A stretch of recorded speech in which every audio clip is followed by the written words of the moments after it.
네, 8월 8일 목요일 기도를 돕는 그 사랑 매일 묵상. 오늘 시편 63편 9절에서 11절입니다. 11절에 보면 왕은 하나님을 즐거워하리니 라는 말씀이 있죠. 그래서 하나님을 즐거워하리니 라는 제목으로 말씀을 나누려고 합니다.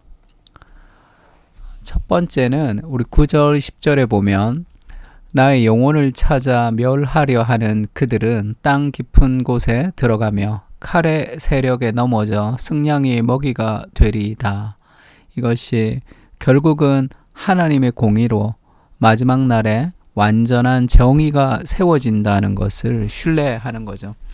이 땅을 살아가면서 억울한 일 당할 때가 많습니다. 그리고 악한 사람들이 승리하는 것처럼 보일 때도 많고, 그래서 무언가 자신의 이익이 더 중요한 사람들은 타협하고 그렇게 악한 방식을 따라서 살아가겠죠. 그래야지 잘 되고, 내가 순진하게 믿음의 방식으로 살아가면 뭔가 실패하는 것 같을 때가 있지만, 그러나 결국은 하나님의 정의는 세워지게 됩니다. 그래서 나의 영혼을 찾아서 멸하려고 하는 수많은 사건과 환경들이 있지만, 우리가 힘들지만 그 속에서 견딜 수 있는 힘은 어두움이 지나면 반드시 새벽이 온다는 그런 믿음이죠. 내가 눈물로 씨를 뿌리지만 반드시 기쁨으로 거두게 될 날이 올 것이라는 그 믿음이 우리를 인내하게 하는 거죠. 인내라는 것은 그냥 참는 게 아니죠. 하나님이 함께 계시고 하나님이 내 인생의 주인이 되시고 지금의 이 세상도 여전히 하나님이 통치하신다는 삶의 확신이 있을 때 오늘의 어려움을 견딜 수 있는 힘을 우리가 공급받을 수 있습니다. 그래서 나의 영혼을 찾아 멸하려 하는 그들이 땅 깊은 곳으로 들어가며, 이게 한 번에 이루어지는 일은 아니죠. 하루아침에 이루어지는 일도 아닙니다. 아주 긴 시간의 어떤 인내를 우리가 해야 될 수도 있지만, 그러나 하나님의 정의는 반드시 세워질 것이라는 그 삶의 소망을 가지고 오늘의 어려움과 오늘의 억울함을 우리가 견딜 수 있는 힘을 거기서 주는 것이죠, 하나님이. 그래서 기독교는 어떤 소망의 종교죠. 그리스도께서 완성된 그날에 완전한 하나님 나라를 이루어 가실 것이라는 승리의 확신을 가지고 우리가 살아갈 수 있습니다. 힘들고 억울한 일 있죠. 여러 가지 오해가 있을 때도 있습니다. 그러나 그 속에서 우리가 하나님의 승리, 하나님의 정의는 반드시 이루어진다. 내가 원하는 때가 아니지만 그것이 하나님의 때에 반드시 이루어진다는 삶의 확신이 있을 때 오늘의 어려움을 견딜 수 있게 되겠죠. 그리고 11절은 이런 말씀이 있습니다. 왕은 하나님을 즐거워하리니 주께 맹세한 자마다 자랑할 것이나 거짓말하는 자의 입은 막히리로다. 하나님의 정의를 경험할 때 우리가 하나님을 즐거워한다는 거죠. 이 왕이라는 것은 다윗 자신을 얘기합니다. 이 왕이 하나님을 즐거워한다 할 때 이 즐거움, 이것은 하나님이 내 삶 가운데 역사하셨던 그 역사의 경험을 얘기합니다. 하나님을 그냥 가만히 있는데 즐거워할 수는 없는 거죠. 하나님을 경험하는 인카운터라 그러죠. 하나님을 깊이 만나는 체험, 그리고 하나님이 내 삶 가운데 역사하셔서 이 역전을 이루어 놓으시는 그 능력을 바라보며 그런 무언가 하나님의 행하심을 우리가 경험하거나 그것을 체험할 때 하나님을 즐거워할 수 있는 거죠. 그러니까 하나님을 즐거워하라는 것은 다른 말로 얘기하면 하나님을 경험하라는 겁니다. 잠언 8장 17절 참 좋아하는 말씀인데, 나를 사랑하는 자들이 나의 사랑을 입을 것이고 나를 간절히 찾는 자가 나를 만날 것이라. 하나님을 간절히 찾을 때 하나님을 깊이 경험하는 거죠. 하나님, 우리를 만나 주십시오. 내 영혼 깊은 곳에 하나님의 감격과 십자가의 은혜를 더 깊이 느낄 수 있게 해달라고 우리가 하나님 앞에 말씀을 묵상하고 꾸준히 기도할 때 우리 영혼 깊은 곳에 하나님을 간절히 찾는 우리의 그런 구함을 하나님이 절대 외면하지 않습니다. 우리가 하나님을 찾는 것보다 하나님이 더 우리를 만나고 싶어 하시잖아요.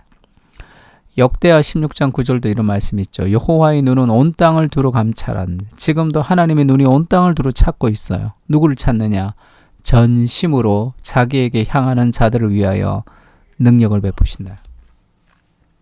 내 인생에 하나님의 능력이 나타나고 싶습니까? 그러면 전심으로 하나님에게 인생을 드리면 내 삶 가운데 하나님의 능력이 나타납니다.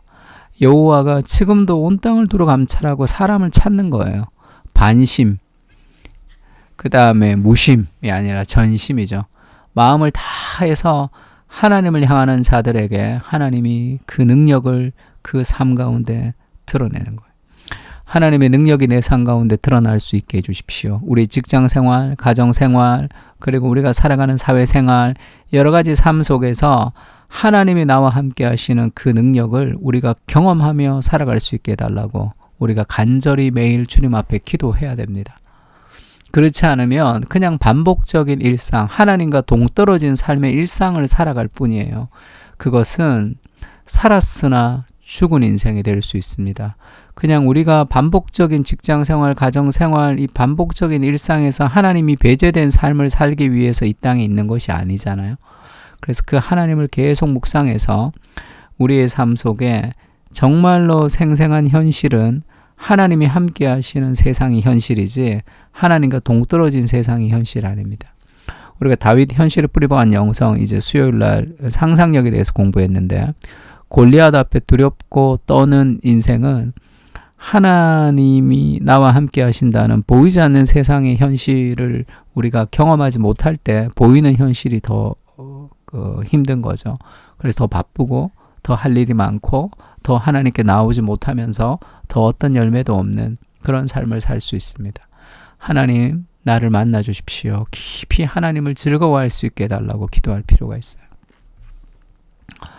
믿음을 통해서 하나님을 보라 이런 말씀이 있고 그리고 성령이 우리가 하나님의 자녀인 것을 증언하신다. 하나님의 자녀로서 우리가 깊이 경험하는 은혜가 필요하고요. 또 계시록에도 우리를 제사장으로 삼으셨다 이렇게 표현하죠. 왕은 하나님을 즐거워한다 할 때 그 왕, 우리가 지금 다윗은 왕이라 하나님께서 특별히 사랑하신 것이 아니라 우리도 지금 왕으로 제사장으로 선지자로 지금 이 땅을 살아가고 있다는 것을 알아야 됩니다. 자신의 신분을. 베드로전서가 그러나 너희는 택하신 족속이요 왕 같은 제사장이라 거룩한 나라요 그의 소유된 백성이니 이는 너희를 어두운 데서 불러내어 그의 기이한 빛에 들어가게 하시니 아름다운 덕을 선포하게 하려 하심이라. 우리가 왕으로 이 세상을 통치해야 됩니다. 그리고 우리가 선지자로 진리를 선포해야 되고 제사장으로 세상과 하나님을 연결하는 그런 거룩한 하나님의 사람으로 우리가 부름을 받고 지금 여기 있는 거예요. 하나님을 즐거워하고 하나님의 은혜를 누리고 그리고 이 세상의 정의와 하나님 나라가 이루어질 수 있도록 우리의 삶을 통해서 하나님의 역사가 오늘 내 삶 가운데 나타날 수 있도록 우리가 기도해야 되고 그런 사명이 우리에게 있는 거예요. 소방수가 불이 났는데 끄지 않으면 그게 사명을 감당하지 못하는 거죠. 어두운 세상 가운데 빛으로 하나님 우리를 부르셨습니다. 왕 같은 제사장으로 우리를 부르신 거죠. 그 예수님이 그렇게 얘기하죠. 나의 계명을 지키는 자나 나를 사랑하는 자니 나를 사랑하는 자는 내 아버지께 사랑을 받을 것이요 나도 그를 사랑해서 그에게 나를 나타내리라. 너무 멋있는 말이죠. 하나님 말씀에 순종하는 삶을 살아갈 때 우리 인생 가운데 하나님이 나타나는 내 삶 가운데 하나님의 역사가 나타납니다. 두렵고 힘든 골리앗을 이기는 하나님의 역사가 드러나는 거예요. 우리가 신앙생활을 하면서 이 현실의 문제를 뚫지 못하고 현실의 문제 속에 우리가 허덕이는 이유는 하나님이 내 삶 가운데 나타나지 못하는 거죠. 내 삶 가운데 하나님이 함께 하신다는 것을 정말로 깊이 경험하면 인생에 어떤 어려움이 있어도 위로가 될 수 있습니다. 그 힘이 될 수 있단 말이에요. 세상이 무너져도 두렵지 않겠죠. 왜냐하면 하나님이 나와 함께 하시는 거니까. 그러니까 우리에게 필요한 것은 그 하나님의 사랑을 경험하는 그 체험이죠. 내 인생 가운데 하나님 나타나 주십시오. 그리고 이제는 너희를 종이라 하지 않고 종은 주인이 하는 것을 알지 못함이라 너희를 친구라 하였노니 내가 아버지께 들은 것을 다 너희에게 알게 하였음이라. 하나님 나라의 놀라운 비밀을 우리가 말씀을 묵상하면서 그거를 우리에게 예수님이 알려주십니다. 친구처럼 우리를 하나님의 나라에 동참하는 하나님의 사람으로 왕으로 제사장으로 우리를 선지자로 부르셔서 그 경험들을 하게 하시면서 우리를 통해서 세상 가운데 하나님의 역사가 나타나기를 하나님 원하시는 거죠. 베드로전서 1장 8절도 이런 말씀이 있죠. 예수를 너희가 보지 못하였으나 보이지 않죠. 그러나 우리가 사랑합니다. 이제도 보지 못하나 믿음을 통해서 믿고 말할 수 없는 영광스러운 즐거움으로 기뻐하니, 이게 뭔지를 모르면 하나님, 내가 말씀을 매일매일 묵상하겠습니다. 그리고 기도하겠습니다. 그 속에 영광스러운 즐거움 가운데 기뻐한다는 것이 무엇인지를 경험하게 해주십시오. 그렇게 기도하면서 매일 말씀을 묵상하고 기도하고 묵상하고 기도하고 그렇게 해보세요. 그래서 하나님의 말씀이 내 마음 깊은 곳에 감동으로 다가와서 감격과 은혜 가운데 하나님을 인카운터, 정말로 만나는 경험이 우리에게 필요하죠. 그렇지 않으면 신앙 힘이 없습니다. 지식으로만 아는 신앙이 될 수 있는 거죠. 하나님, 영광스러운 즐거움으로 주를 기뻐할 수 있도록 은혜를 부어달라고 그 마음을 가지고 좀 기도하면 좋을 것 같아요. 주님을 즐거워할 수 있도록 우리의 기도 속에서 주님을 경험하고 누리고 맛볼 수 있도록 은혜를 부어주시옵소서. 신앙생활을 하지만 하나님을 만나는 경험이 무엇인지 모르고 산다면 얼마나 가슴 아픈 일입니까? 주님을 찾게 하시고 우리를 만나주시는 하나님의 은혜를 경험하며 감격 가운데, 두렵고 떨림 가운데 날마다 하나님을 경험하게 하옵소서. 보이는 세상 속에서 보이지 않는 하나님을 더욱 생생한 삶의 실제가 되게 하시고 보이지 않는 그리스도를 즐거워하는 은혜를 누릴 수 있도록 우리를 만나 주시옵소서.